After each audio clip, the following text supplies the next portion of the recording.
Shoe काकांचा birthday आहे. बरं तुझं फुल नेम काय मग अशी म्हणलं होतंस? अमरेंद्र साहेब अमरेंद्र साहेब. हॅपी बर्थडे डिअर शू काका. लास्टला तिथे तुला पहिला घास माझा. अरे पूर्ण घेतलं ऍक्टिंग करायची होती. त्यानंतर माझा थँक्यू. नंतर शू काकांचा, नंतर मम्माचा. वैष्णवी या आणि लास्ट डॅडींचा. झाले सगळ्यांचं झालं ना. चिडली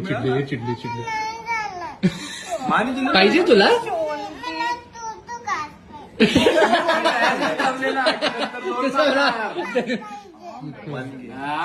चिडू नको.